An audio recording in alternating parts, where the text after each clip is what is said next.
NEET result के बाद दाखिल की गई याचिकाओं पर सुप्रीम कोर्ट ने आज सुनवाई करते हुए कहा कि ग्रेस मार्क्स पाने वाले 1563 छात्रों को फिर से परीक्षा देनी होगी। हम काउंसलिंग पर रोक नहीं लगाएंगे। इसके लिए सुप्रीम कोर्ट ने नोटिस जारी करके 2 हफ्ते में जवाब मांगा है। अब अगली सुनवाई 8 जुलाई को होगी। जस्टिस विक्रम नाथ और जस्टिस संदीप मेहता की बेंच नीट यूजी के मामले में सुनवाई कर रही है। एनटीए की तरफ से कहा गया कि छात्रों का डर दूर करने के लिए ये निर्णय लिया जा रहा है और 23 जून को छात्र परीक्षा दे सकते हैं और याचिकाकर्ताओं ने काउंसलिंग पर रोक लगाने की भी मांग की है। संक्षेप में कहा जाए तो कोर्ट 3 याचिकाओं पर विचार कर रहा है, जिसमें अनियमितताओं और नेशनल टेस्टिंग एजेंसी द्वारा 1500 से अधिक उम्मीदवारों को लॉस ऑफ टाइम के आधार पर परीक्षा में ग्रेस मार्किंग देने के संबंध में संदेह जताने के लिए नीट यूजी 2024 के रिजल्टों को चुनौती दी गई है। नीट यूजी 2024 परीक्षा पर फिजिक्स वाले के सीईओ अलक पांडे ने कहा, आज एनटीए ने खुद माना है कि जो ग्रेस मार्क्स दिया गया था उससे बच्चों में असंतोष है। इस परीक्षा की सुनवाई पर केंद्रीय शिक्षा मंत्री धर्मेंद्र प्रधान ने कहा कि अभी जो मुद्दा सुप्रीम कोर्ट में चल रहा है, सरकार ने भी उसमें अपना पक्ष रखा है। सरकार उसका सामना करने के लिए उसका संतुष्टि के साथ बच्चों को उत्तर देने के लिए बहुत प्रामाणिकता के साथ खड़ी है। जो घटना सामने आई है, सरकार ने उसको गंभीरता से लिया है। Bureau report, nation 1। भारत सरकार और उसकी इंस्ट्रूमेंट एनटीए कमिटेड है बच्चों को ट्रांसपेरेंट तरीका से अपनी संतुष्टि से न्याय देने के लिए। इस बार 24 लाख बच्चे सक्सेसफुली एग्जामिनेशन भी दिए हैं।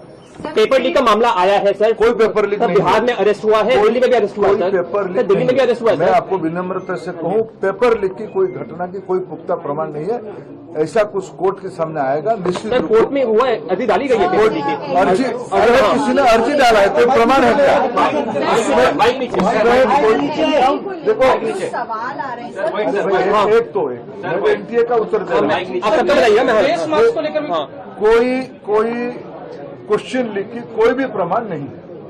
कुछ जो 1550 बच्चों के लिए जो एक मॉडल अपनाया गया था, वो भी कोर्ट रिकमेंडेड एक मॉडल था, लेकिन उसमें से कुछ अनामोली आई है। उसके ऊपर भी एक एकेडमिक कमेटी बैठ गई है, उन्होंने रिकमेंडेशन दिया। वो सारा दलील अभी जब हम चर्चा कर रहे हैं कोर्ट के सामने, कोर्ट की फैसला को आने दीजिए। कोर्ट ने कह दिया है कि उनका रीटेस्ट होगा, जो 1500 केसेस हैं इनका रीटेस्ट होगा। जो कोर्ट कहेगा उसको हम इम्प्लीमेंट करेंगे। जजर में से जो 2 सेट ऑफ क्वेश्चन आए थे उसकी क्या करेंगे? उसको गंभीरता से देखिए, 2 सेट रहता है। देखो आप पूरा जानकारी लेके आओ। आप बताइए सर, आप ही बताइए। उत्तर तो दे रहा हूँ।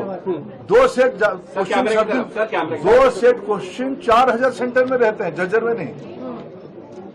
उसी दिन सुबह कहा जाता है कौन सी सेट ऑफ क्वेश्चन को खोला जाएगा। 6 सेंटर में गलती से जो खुलना चाहिए वो दूसरा खुल गया। उसको फिर अनामोली को ठीक करते हुए आधा घंटा 40 मिनट लॉस हुई, उसमें वो हल्ला हुई है। ऐसा कोई 2 सेट क्वेश्चन अचानक आ गया, ऐसा नहीं है। ये सालों से प्रैक्टिस चली आई है, ये स्पष्टता के साथ। आज एनटीए ने खुद माननीय सुप्रीम कोर्ट के सामने माना कि जो उन्होंने ग्रेस नंबर दिए थे उससे बच्चों में डिससेटिस्फैक्शन हुआ, बच्चे प्रोटेस्ट पे आए और कहीं ना कहीं उन्होंने माना कि पहले कभी ऐसा नहीं है, पहली बार किया है, तो उन्होंने माना कि इसको हम हटा देते हैं ग्रेस नंबर को। हमारी 7 दिन से ये लड़ाई चल रही थी कि पहली बार आपने कैसे ग्रेस नंबर दे दिए, किस बेसिस पे आपने सोच लिया, बिना किसी को इन्फॉर्म किए, और आपने जब रिजल्ट आया तो बताया नहीं। अब इससे मेरी प्रॉब्लम क्या क्या, और उन्होंने जज एनटीए ने ये बोला है और माननीय सुप्रीम कोर्ट ने भी एग्री किया है कि जिन बच्चों को ग्रेस नंबर मिले थे 1563, उन बच्चों का या तो री एग्जाम हो जाए, जो कि इन्होंने डेट दे दी है कि अप्रॉक्सीमेटली 23 जून को, या तो वो बच्चे अपने बिना ग्रेस के जो नंबर हैं उस पे हैप्पी हो जाए, यानी उनका ग्रेस नंबर काट दिया जाएगा। ठीक है, अब री एग्जाम हो उन बच्चों का जो देना चाहते हैं 1563 में से, और जो नहीं चाहते हैं उनका ओरिजिनल स्कोर रहेगा। फिर रैंक पूरी शफल हो, उसके बेसिस पे काउंसलिंग हो। पर इसमें मेरे कुछ पॉइंट्स हैं, 3 पॉइंट्स हैं मेरे। सबसे पहला पॉइंट ये है कि आज एनटीए 7-8 दिन बाद आके माननीय सुप्रीम कोर्ट के सामने खुद एग्री करता है कि ये ग्रेस वाला जो पूरा हमने जो किया है ये गलत है, इसको हटा देते हैं। कहीं ना कहीं एग्री किया। सवाल ये उठता है, ग्रेस देके क्या उन्होंने खुद बताया था? नहीं बताया था। जब हमने 719 स्कोर पकड़ा, 720 तब बताना। तो क्या एनटीए और भी ऐसे बहुत चीजें करता है जो हमें पता नहीं चलती? क्या और डिस्पेरेंसीज है जो एक बार हमें अंदर घुस के देखनी चाहिए?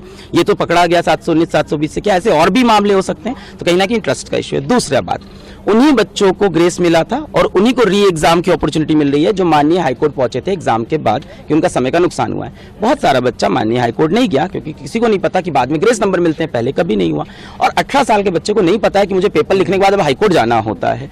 तो मुझे लगता है यहाँ पे राइट टू इक्वालिटी का वायलेशन है। तीसरी बात, पेपर लीक का जो मुद्दा है वो ओपन है, उस पर सुनवाई होती रहेगी। और आज माननीय सुप्रीम कोर्ट में जजेस ने खुद बोला कि मान लेते हैं काउंसलिंग हो गई, मान लेते हैं एडमिशन भी हो गया और तब कुछ प्रूफ होता है तो we have all the powers to revert everything.